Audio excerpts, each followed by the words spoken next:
con el consejero de nuestra conversación con el consejero de Turismo y Comercio de la Junta de Andalucía, Rafael Rodríguez. Consejero, buenos días. ¿Qué tal? Muy buenos días. Y bienvenido a la Televisión Muchas Pública de gracias. Andalucía. Bueno, voy a empezar con un tema que no le compete directamente a su departamento. Como se podrá imaginar, quería hablar sobre el decreto antidesahucios de la Junta de Andalucía y bueno, la posibilidad más que cierta de que el Gobierno central recurra ante el Constitucional este decreto. ¿Hay algún tipo de conversación, de diálogo ahora mismo entre la Junta y el Gobierno central a propósito de este asunto? Se le ha propuesto la Consejería de Fomento y Vivienda al Gobierno central, pero no hay ningún diálogo. Yo creo que el Partido Popular tenía perfectamente dibujado desde el principio la hoja de ruta. Tiene unos compromisos directos con la banca, unas hipotecas con la banca que tiene que justificar y ante la cual tiene que rendir cuentas. De hecho, de Guindos es representante de Lehman Brothers en España, ¿no? Por lo tanto, toda la hoja de ruta que ha dibujado el Gobierno central es la coartada para presentar el recurso de inconstitucionalidad e intentar suspender la vigencia del decreto ley antidesahucio en Andalucía. La conclusión lógica, y es lo que desde el Gobierno andaluz queremos también trasladar, es que a partir del momento en el que el Gobierno central suspenda la vigencia del decreto ley antidesahucio en Andalucía, será directamente el Partido Popular el responsable de los desahucios que se produzcan en Andalucía a partir de ese momento. Y tendrán que explicarlo y tendrán que rendir cuenta al conjunto de los ciudadanos. Es absolutamente inaudito e inaceptable que ante el drama que supone el desahucio, la falta de vivienda, el Gobierno se ponga de lado, el Gobierno central del Partido Popular se ponga de lado de los intereses de la banca en lugar del lado de los intereses de los ciudadanos, ¿no? Bueno, ustedes han defendido desde el Gobierno siempre la legalidad de este decreto, la absoluta constitucionalidad del mismo, lo han defendido siempre. Hay un informe ahí del Consejo de Estado que ciertamente no es vinculante, pero que dice que sí, que había fundamentos para poder recurrir ante el Constitucional. Nosotros hemos hecho un decreto con todos los informes jurídicos, incluido el informe del Consejo Consultivo de Andalucía, favorables, con la experiencia de sentencias del Tribunal Constitucional que han constitucionalizado lo que en el decreto antidesahucio se establece. Por lo tanto, estamos absolutamente convencidos de que hay un armazón que le da legalidad y constitucionalidad al decreto antidesahucio. Pero al Partido Popular no le interesa, desde mi punto de vista, la constitucionalidad o no. Al Partido Popular lo que le interesa es parar la vigencia del decreto antidesahucio. El Tribunal Constitucional se pronunciará de aquí, desgraciadamente, de aquí a 9 o 10 años, en el caso de que se presente, bueno, se pronunciará porque se va a presentar el recurso. El recurso, sí. El interés del Partido Popular y del Gobierno central es paralizar, durante esos 8 o 9 años, paralizar la vigencia del decreto ley antidesahucio. Por lo tanto, es una situación absolutamente inaceptable desde la perspectiva de los derechos de los ciudadanos y desde la perspectiva de los derechos humanos y desde la perspectiva del derecho humano a la vivienda, que en el fondo es lo que defiende el decreto del Gobierno de Andalucía, no otra cosa. Consejero, con temas ya directamente vinculados a su negociado, por decirlo así. El mes de julio llevamos muy poquito, pero ¿está cumpliendo las expectativas? ¿Está siendo de momento un buen mes para el turismo aquí en Andalucía? Bueno, el mes de mayo, que es donde tenemos estadísticas cerradas por el Instituto Nacional de Estadística, ha sido espectacular. Ha habido un crecimiento del 11,5% en pernoctaciones en Andalucía, prácticamente más de 4 puntos por encima de la media nacional. Las noticias que tenemos del mes de junio, que todavía no está cerrado estadísticamente, también son positivas. Incluso las que nos llegan del mes de julio en marcha también son positivas. Nosotros hicimos unas previsiones al inicio de la temporada turística de más de 20 millones de pernoctaciones y más de 6 millones de viajeros. Si el mes de junio se confirma en línea positiva, tal como esperamos, yo creo que podremos estar en condiciones de mejorar esas expectativas y estar ante un verano en Andalucía muy positivo. Nos está salvando el turismo extranjero, porque el nacional, desde luego, no está en las mejores condiciones para poder seguir de vacaciones, ¿no? Bueno, nosotros hemos dicho siempre desde el Gobierno que la mejor política de promoción que el Gobierno central podía hacer en materia turística y destinado al turismo nacional es cambiar de política, porque todo lo que suponga deprimir el consumo y la renta familiar disponible va en contra del turismo nacional. Pero se ha dado un dato importante en el mes de mayo, y es que el turismo nacional también ha repuntado. Y de manera en Andalucía muy importante. ¿Y esto cree que se debe exactamente? Bueno, yo creo que se debe a una razón importante, y es que hay una parte de españoles que afortunadamente todavía pueden disfrutar del derecho de las vacaciones. Y esa parte de españoles, que sigue siendo importante, han visto en Andalucía básicamente también algún otro destino, han visto en Andalucía un escenario adecuado para estar sus vacaciones, que son más cortas, Eso que le iba no a son... decir. no tienen En vez de 15 días ahora me voy 5, por ejemplo. Efectivamente, que a lo mejor son más discontinuas, me voy 2 días ahora y de aquí a 2 semanas me voy otros 2 días, pero lo importante de todos estos datos es que Andalucía es un destino turístico formidable y que no hay absolutamente ninguna sensación, ninguna experiencia que cualquier visitante desee en unas vacaciones que Andalucía no se la ofrezca. Eso lo tenemos clarísimo, ¿no, consejero? Sea turismo nacional o sea turismo internacional. Y dentro del nacional, nosotros hacemos especial hincapié al andaluz, porque ese principal emisor turístico de Andalucía somos los propios andaluces. Y todavía tenemos que seguir siéndolo más. Le iba a preguntar, porque he escuchado decir, bueno, no se trata de rapiñar, desde luego, en las desgracias ajenas, pero evidentemente la situación internacional, política internacional, también está favoreciendo en cierta medida el que el turismo venga aquí. Hablamos de la situación, por ejemplo, en Egipto, los conflictos que ha habido últimamente en Turquía, la situación en Siria. Todo esto está influyendo a que determinados turistas estén eligiendo nuestro país, en concreto Andalucía, ¿no?, para sus vacaciones. El turismo es un sector muy sensible. Cualquier noticia que afecte a la seguridad, que afecte a las garantías básicas de las vacaciones, tiene un impacto directo, eso es evidente, ¿no? Pero nosotros siempre planteamos desde el Gobierno que Andalucía es un destino turístico por sí mismo y que nuestro objetivo es tener el máximo nivel de viajeros y de pernoctaciones en función de nuestras propias posibilidades. Si como consecuencia de las circunstancias desgraciadas que vive parte del Mediterráneo hay un flujo de visitantes que vienen a Andalucía, el elemento fundamental que tienen que saber nuestros empresarios turísticos es hacer ofertas y prestar un servicio de la suficiente calidad para que esos viajeros, para que esos turistas vuelvan el año que viene y vuelvan de aquí a 3 años y vuelvan de aquí a 5 años. Ese es el objetivo fundamental de nuestras campañas y de nuestra actividad turística. Que Andalucía sea un destino competitivo, un destino capaz de atraer visitantes, haya o no haya circunstancias desagradables en los países competidores, ¿no? Ha mencionado la palabra calidad, sé que es una palabra que repiten muchísimo, además desde la Consejería de Turismo. Con respecto al empleo, ya sabemos que suele ocurrir que en esta época del año, lo hemos visto reflejado en los datos del paro, pues se crean una serie de empleos que no se dan el resto del año. ¿Qué tipo de empleo se ha creado? ¿Se está contratando a trabajadores, digamos, de calidad, a profesionales del sector, o se está abriendo la mano? Bueno, ahí hay de todo, evidentemente. La reforma laboral que el Partido Popular impuso no facilita las cosas para hacer un empleo de calidad en el sector turístico. Es una reforma que favorece la economía sumergida, es una reforma que favorece la precariedad y es una reforma que favorece aquellos instintos más bajos de los empresarios de obtener beneficios a corto plazo a costa de los costes laborales. Pero yo estoy convencido, porque así me lo han trasladado los empresarios turísticos con los que tenemos una magnífica interlocución, yo estoy convencido que cada vez son más el empresario turístico que sabe que el trabajador no es un coste, sino es una inversión del propio servicio turístico. Porque un hotel que tenga una plantilla en condiciones, que tenga una plantilla integrada y que se vea reflejada en la propia dinámica del hotel, que tenga una plantilla formada, que preste unos servicios de calidad a los clientes, es la mejor garantía para que los clientes vuelvan a ese hotel. Por lo tanto, el trabajador es un elemento fundamental para la calidad del servicio. Por eso, en el Pacto Andaluz por el Turismo aparece como un elemento estratégico la apuesta por el turismo estable y de calidad.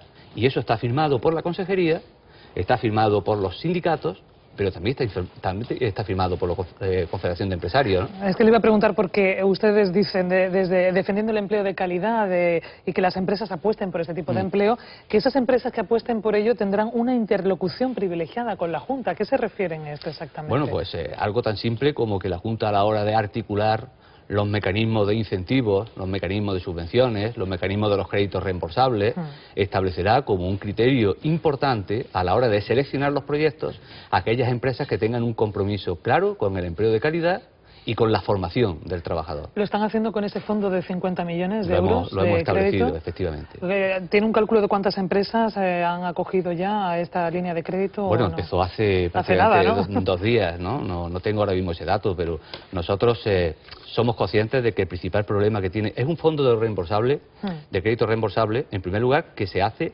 para suplir la ineficacia del sistema financiero y del Gobierno central, que tiene un instrumento de banca pública muy importante y que no lo pone al servicio de los ciudadanos y de los empresarios. Y es un fondo que va destinado fundamentalmente a la microempresa, al autónomo, a la pequeña empresa, y que quiere resolver básicamente un problema fundamental que la pequeña empresa tiene, que es la tesorería, el circulante. Por lo tanto, vamos a trabajar, vamos a esperar que se presenten las propuestas.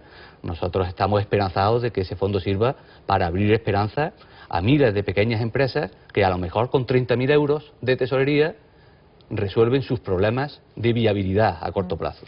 ¿Va a haber impuesto a las grandes superficies antes de que acabe el año? Consejero, una pregunta del millón. Bueno, vamos a verlo. Es una propuesta y una apuesta que se ha hecho desde la Consejería de Izquierda Unida. También hay que decir que esa propuesta no está dentro del pacto de gobierno firmado entre PSOE y Izquierda Unida en su momento. O sea, que van un poco por libre, ¿no? Quiero decir, es una propuesta de Izquierda Unida, pero igual el mayor bloqueo lo tienen en casa con el socio. No lo interpreto de esa forma. Es un tema que hay que discutir y que hay que ver y que hay que analizar.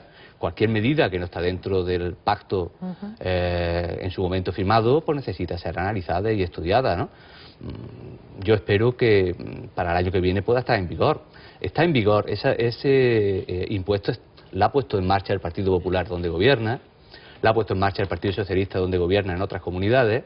La virtualidad que le queremos dar en Andalucía, la característica singular, es que lo recaudado irá directamente dirigido a apoyar al pequeño comercio, para su modernización, para la comercialización de sus productos, para sus elementos fundamentales de viabilidad. Ese es el elemento, pero bueno... ¿Y esa peculiaridad es la que puede llevar a la dificultad? No creo, sinceramente no creo. Yo creo que es un problema también de ritmo y de tiempo, ¿no? Hay que tener un poco de paciencia siempre en la vida y en la política también, ¿no? Pero en fin, es un tema que está sobre la mesa, que tiene todo el consenso de una gran parte de los sectores implicados, sindicatos, ACECA, consumidores. Yo creo que se abrirá paso en el momento en el que se ultime en la negociación que tiene que haber, lógica, entre dos formaciones políticas que tienen la responsabilidad de sostener al Gobierno de Andalucía y de darle estabilidad al Gobierno de Andalucía. Muy brevemente sobre otras cuestiones. Sobre el tema Bárcenas, ¿usted echa de menos alguna dimisión? Todas. ¿De todos? Sí, bueno, yo creo que el tema Bárcenas es un tema que asquea. Ya no es un problema solo de la corrupción en sí mismo, ¿no? Es un tema de sobresueldos, de gente, de dirigentes que están exigiéndole sacrificios permanentes a los españoles y a las españolas mientras se llevaban calentitos sobres llenos de billetes de 500 euros todos los meses. Eso es inaceptable desde una óptica ética y desde una óptica mínimamente decente. ¿Y en el caso de los irregulares, echa de menos dimisiones el consejero de Turismo? Bueno, ha habido algunas. ¿Dentro del gobierno andaluz? Bueno, dentro del gobierno andaluz todavía no hay ningún tipo de imputados. ¿Antonio Lozano debería haber dimitido? Porque usted dijo esto al principio, luego... No, yo hice una reflexión personal de lo que yo haría. En cualquier caso, Antonio Lozano y otros han presentado un recurso contra ese auto de imputación. Vamos a esperar que ese recurso se establezca. Por ahora, Antonio Lozano ha hecho algo que no se ha hecho en otras ocasiones, y es renunciar hasta en tanto el recurso se sustancia por la audiencia provincial, renunciar a pertenecer al Consejo de Gobierno, a formar parte del Consejo de Gobierno. Yo creo que es un elemento importante, positivo, que hay que valorar desde la óptica de su honorabilidad también. Y Izquierda Unida lo que sí ha planteado de manera clara es que en el Consejo de Gobierno no puede haber imputado, eso es evidente. Pero yo quiero decir que hay un auto ahora mismo recurrido en la audiencia provincial y que hay que esperar a que el recurso se establezca. Si usted hubiera sido Antonio Lozano, ¿habría dimitido? Yo ya lo dije en su momento, yo personalmente sí. Vamos a escuchar al resto de compañeros aquí en la mesa. Consejero, empezamos por Javier Pérez Royo, siempre vamos en esta... Respecto del auto, yo oí el otro día a Martín Pallín, que ha sido, magistrado del Tribunal Supremo, de la Sala de lo Penal del Tribunal Supremo, y dijo que el auto es nulo de pleno derecho. Y el auto es nulo de pleno derecho también, en mi opinión. Nulo de pleno derecho. Es un auto en el que no hay fundamentación jurídica ninguna. Ninguna. ¿Y pregunta, Javier, para el consejero concreta? Pregunta para el consejero. Bueno, es que ha salido este tema. es un tema que se le ha hecho una pregunta, claro, y él ha contestado esa pregunta. Entonces él ha hablado de que hay un recurso, y es que un recurso contra eso, y yo creo que en este caso es bastante razonable esperar a que se resuelva el recurso, ¿no? Respecto de la situación del turismo en Andalucía, yo lo que estoy es contentísimo de haberlo escuchado a usted, porque yo no tenía estas cifras, y la verdad es que, bueno, yendo todo tan mal, como está yendo todo tan mal, que de pronto haya un sector, y además un sector tan importante para Andalucía, que parece que va no bien, sino realmente muy bien, pues le produce una cierta satisfacción, una gran satisfacción. ¿Cree usted, sin embargo, y esa es la pregunta, que esto es realmente una tendencia susceptible de mantenerse en el tiempo, o por el contrario, que es algo bastante coyuntural en el que pueden intervenir algunos elementos como los que señalaba antes nuestra directora? Muy brevemente. Yo creo que puede ser una tendencia permanente en el tiempo, no sé cuánto tiempo, porque el tema turístico depende de muchas coyunturas, de muchas variables, ¿no? Pero si el mes de junio se presenta igualmente favorable y positivo, yo creo que estaríamos en un cambio de tendencia, sobre todo en un cambio de tendencia que sitúa a Andalucía en una posición privilegiada dentro de los destinos turísticos de España, ¿no? Pepe Fernández, muy breves, por favor, en la pregunta y en la respuesta también al consejero. Le voy a pedir un trabajo fundamental que usted como consejero de turismo desarrolla, como es la promoción de Andalucía, fuera especialmente de los límites de nuestra comunidad. Y especialmente en Europa, donde además sabe usted que son especialmente sensibles a algunos temas, cuando además son temas que hablan negativamente de nuestro turismo. Yo le quiero preguntar exactamente, en tanto en cuanto es un consejero de turismo de otro partido a los que han ocupado hasta ahora, sobre un tema que preocupa mucho, como son las estafas que se han producido en el levante andaluz, fundamentalmente en Almería, contra ciudadanos británicos, por ejemplo, o europeos, en determinadas promociones. Es un tema enquistado, recurrentemente la prensa británica y la prensa europea, incluso el Parlamento Europeo, se ha preocupado de este tema, que yo personalmente creo que nos provoca una tremenda mala imagen ante Europa. ¿Usted eso lo ha analizado y cómo lo ve? A ver si lo consigo con el consejero. Brevedad, consejero, por favor. Bueno, todo lo que suponga una pérdida de credibilidad de la imagen turística de Andalucía es negativo para Andalucía. Eso es evidente, y ese tipo de actitudes, que duda cabe, que conllevan una pérdida de credibilidad y que dañan la imagen turística de Andalucía, y una acción de ese tipo por sí sola puede echar por tierra una campaña de promoción turística. Eso es cierto. Eso es cierto. Carmen, no me defraudes. Dos preguntas, pero muy breves, ¿vale? Breves. Primera, creo que, como usted sabe, Tour España está desviando mucho de sus programas turísticos a favor de operadoras y de operadores catalanes y baleares. Lo que para una andaluza puede suponer pues cierta discriminación, ¿no? Es decir, yo me gustaría conocer su opinión al respecto sobre este tema. Bueno, hay que partir de un elemento importante, y es que gran parte de la industria turística española es catalana y de Baleares. Es decir, empresariado, la gran parte de la estructura empresarial turística de Andalucía, desgraciadamente, en Andalucía hay poca fortaleza empresarial a ese nivel, ¿no? Pero en cualquier caso, todo lo que suponga concebir España como un destino en donde hay territorios que tienen privilegio en su interlocución con el gobierno central y con las campañas de promoción, nos parece negativo. Y si además esos privilegios son contra Andalucía, más negativo todavía. Si me permites, Carmen, la segunda pregunta se la vas a tener que hacer al consejero, si es que puede quedarse unos minutos a la hora del café, porque vamos a tener que dejarlo aquí. Consejero, gracias por haber estado con nosotros aquí en la Televisión Pública de Andalucía. Gracias, igualmente. Gracias, Javier, Pepe y Carmen. De contenta me tenéis los tres con las preguntas breves. Es así, Javier. Vamos a ir al